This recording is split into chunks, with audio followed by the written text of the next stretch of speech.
Hey everybody, welcome back to Tech Odyssey. So this is the first time I've made one of these videos before, and I felt like it was something I wanted to put together so people could have a good idea of what some good mid-tier option phones are for 2020. So today I have the TCL 10 Pro, solid phone from TCL, Android 10, great cameras, beautiful AMOLED display, the works. Then I also have the Samsung Galaxy Note 10 Lite. Of course, I have the Aura Red one. It looks absolutely gorgeous, has the S Pen 3 cameras on the back, a lot of good things going for it as well. And then the party wouldn't be complete without the iPhone SE 2020, $399, same body frame style as the iPhone 8, has a lot of great things going for it, and the latest A13 Bionic chip. So before we get into this and look at all three of these phones, I do want to say if this is your first time stopping by the channel, I appreciate you being here. If you enjoy the video, please hit the like and the subscribe button and the little notification bell so you can get updates on the latest videos. Now let's dive in and take a look at these phones.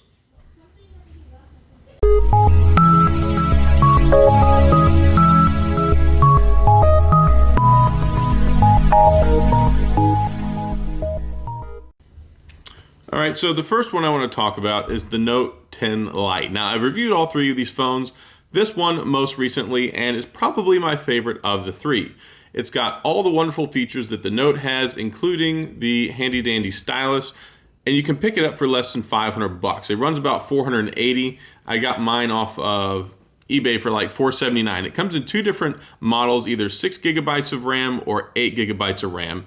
It has 3 cameras on the back. It has a 12 megapixel primary shooter, a 12 megapixel ultra wide, and a 12 megapixel telephoto. So you get all 3 cameras on the back, and it has a 32 megapixel front-facing selfie camera, tiny little peephole up there in the top. So you can see here, it's got a complimentary 6.7 inch AMOLED display.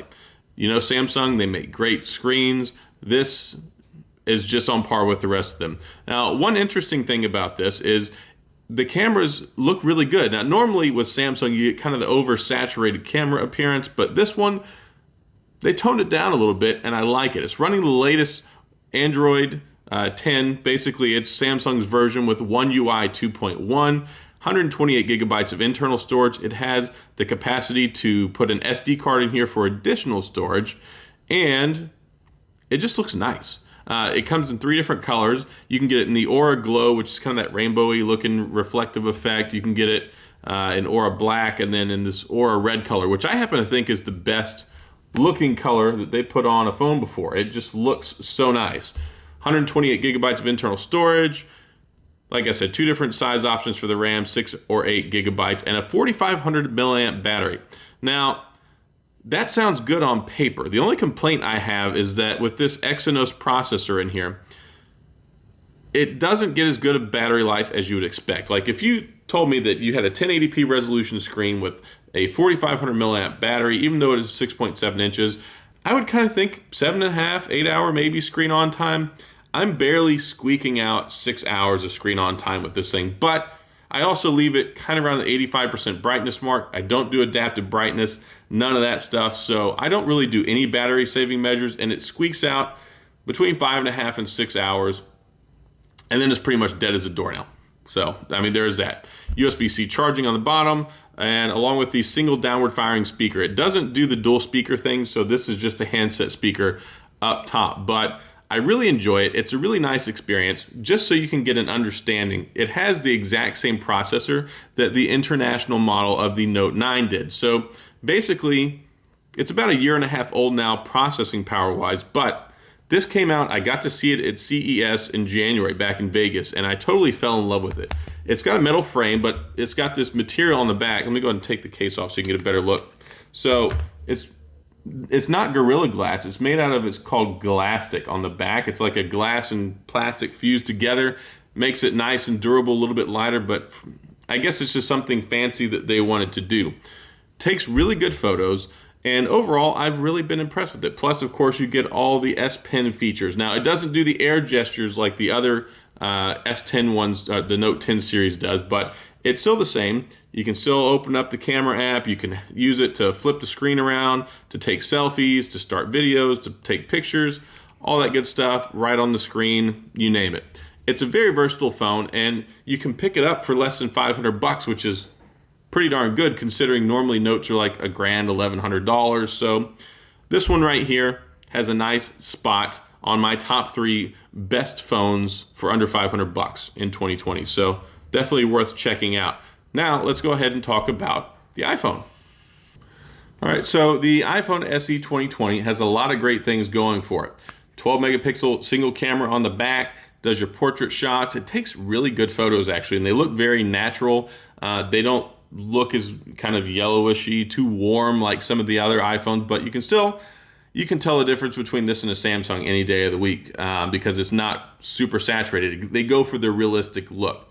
7 megapixel camera on the front. You got this 828 P resolution on it, so it's not quite 720p, it's not quite full HD, but it is a 4.7-inch display, and it looks pretty good. I mean, it just looks good. It's not something that you're gonna really be wowed about when it comes to resolution, but when you have a 4.7-inch screen, your eyes really can't tell the difference all that much. So it's not really a knock and a ding, it just is what it is. I mean, if you had a 1080p screen at this small, your eyes just wouldn't really be able to tell the difference. So it looks good.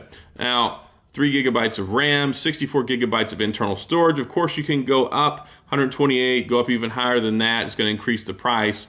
But starting at $399, you've got the Touch ID home button. You don't have the facial recognition, so no Face ID. So the Note 10 Lite and the TCL have facial recognition and a fingerprint sensor, both of them under the screen. This one just has the traditional home button, the Touch ID that Apple phones were known for in the past. Now, this one has an 1821 milliamp battery in it, and apparently my sound's still on, but it'll get you about 5 to 6 hours of screen on time if you have all the adaptive stuff turned on. So True Tone display, all that. If you turn it off and you like to leave the brightness high, you're not going to get as good of battery life, but you get it in 30 minutes. You get the phone halfway recharged, which is good. Once it's basically dead. So it has a lot of nice things going for it. Comes in product red, which I have here. If you've kind of noticed a pattern there, it does have wireless charging and the IP certification. So you're good for up to a meter for up to half an hour if you drop it in the water. So that's good. IP67. I did want to mention the Note 10 Lite doesn't have an IP rating or wireless charging, so that's something they kind of threw out with the bath water to get that price point down, but you do have it over here in the iPhone. Now, I do like this phone a lot. You get all the wonderful Apple services, so kind of at an introductory price. And whenever I bought this, when it came out, it still came with a year of Apple TV Plus. I think it still does, but don't quote me on that. But you can get Apple TV Plus, you get iTunes, you get the App Store, you get iMessage, FaceTime, you can get your Apple Card. You basically get all the wonderful Apple stuff and get yourself into the ecosphere at a very low price point. Because of course, if you want to get an iPhone 11, you're looking at 600 something bucks. If you look at an iPhone 11 Pro, Pro Max, 1,000, 1,100, and the price goes up from there. So this right here is great for students. It's great for teenagers, for kids, for a first phone, a good backup device, or if you're coming from an iPhone SE, a 6 or 7 series model, this is a really nice upgrade, but it also keeps you in the same form factor, so you don't have to change anything. It's basically just getting a renewed lease on life on an identical looking phone, but you get the new A13 Bionic chip, and it runs like a champ, and of course Band 71 LTE for enhanced 4G LTE coverage. So lots of good things going on here. $399. Really, it's hard to beat, in my opinion. I mean, if you want a bigger screen and all that other more robust stuff, you might want to look the Android route or go the Note 10 Lite route. But if you just want a cost-effective, low-price iPhone that'll get you in the door, this right here will do it. So now let's go ahead and talk about the TCL 10 Pro. All right, so the TCL 10 Pro has a lot of things going for it, other than just looking really nice. And of course, it comes with a case in the box too, so you got a clear case and a screen protector built in. And I do need to mention the Note 10 Lite does as well. They both come with a free case and a built-in screen protector. So this has effectively a 6.5-inch AMOLED display. And if you know anything about TCL, they make really good TVs that look really good at really good prices, and that's kind of what they're trying to do here with this phone. But it's not just a beautiful display, it has a lot of other things going for it. It's got a in-screen fingerprint display, nice. Same thing as the Note 10 Lite. It has 4 cameras on the back. So you have a 64 megapixel primary shooter. You have a 16 megapixel wide angle camera. You have a 5 megapixel macro lens camera, so you can get your up close photography shots, and a 2 megapixel depth sensor. So you've got everything you need to take great pictures in here. No, it doesn't have a telephoto, but it zooms in pretty decent. And it seems like the general consensus is that a macro and a wide angle are kind of the way to go with a lot of different phone companies. So you have a 24 megapixel front-facing selfie camera that takes really good photos as well. And that's something that they did really well with this phone. The saturation is nice. It's not as natural and warm as an iPhone is, but it's not as oversaturated as a Samsung. This one, just below Samsung when it comes to color saturation, but really, really nice. It's got a Snapdragon 675 in it, so it's not the latest and greatest, but it's still a good workhorse processor combined with 4,500 milliamp battery, 6 gigabytes of RAM, and 128 gigabytes of storage with expandable SD storage. So lots of things going for it, especially at the $450 price point. I think that in the US market, they really nailed it when it came to the price point, brought it in at a nice price for people. It's affordable, not too expensive, and of course it's unlocked. So you've got AT&T, you've got Cricket, Metro, T-Mobile, any of those GSM carriers, you can just pop it in there and you're good to go. So that's nice. Headphone jack, USB-C on the bottom, all the bells and whistles that you could possibly ask for. And it's running Android 10, and they've committed to bi-monthly security updates, and they've also said that it's going to get at least one software upgrade. So running Android 10 right now, which actually it's a really nice version of Android 10, very lightly skinned, it's very quick, and it's complementary to the hardware, but they're saying it's going to get Android 11. So I don't know if we're going to get Android 12 out of it, but we're definitely going to get Android 11. So that's a nice thing that it has going for it as well. Oh, and one other thing I almost forgot to mention, it has the smart key over here on the side, which is programmable. So you can use it for like the Google Assistant or program it to set up an app, start your camera up, all sorts of really cool things that you can do with it. So that's just one more extra option. So now the only few downsides to this phone is it doesn't have an IP certification and no wireless charging, just like the Note 10 Lite. So that's kind of a resounding theme with a lot of these Android phones that are like $500 and less. Some of them do have them. It just kind of depends on what they prioritize. But when it comes down to the Note 10 Lite and the TCL 10 Pro, no IP, no dust and water. But both of these really good options when it comes to taking pictures. Like I said, this one, 64 megapixel primary shooter.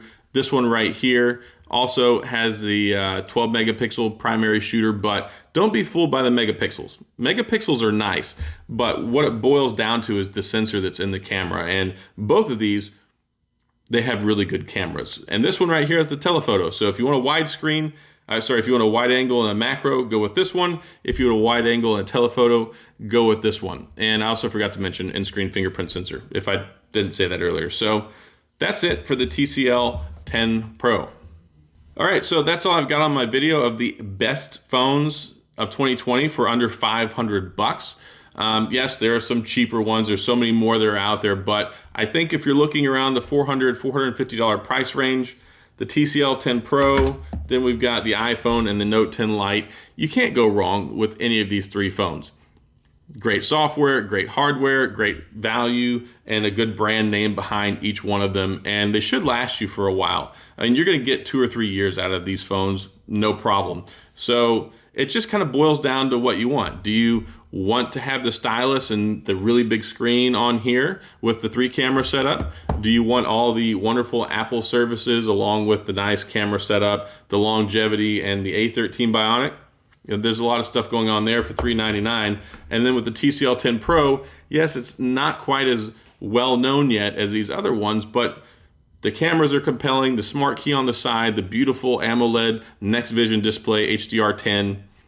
There's a lot of good things here that you can make an argument for all three. So that's all I've got in this video. Hopefully this has been helpful, giving you some insight. And of course, I reviewed all three of them like I'd mentioned earlier. You can go to my channel, you can see them. I'll link them in the drop down below so you can get the full review on all three of the devices. So All right, so that's all I've got. If you have any questions or comments, please feel free to leave them down in the comment section. I'll get back with you. Like I said in the beginning, if you enjoyed the video, please hit the like and the subscribe button and the little notification bell so you can get updates when new videos come out. Thanks for watching. I appreciate you being here, and I'll see you guys next time.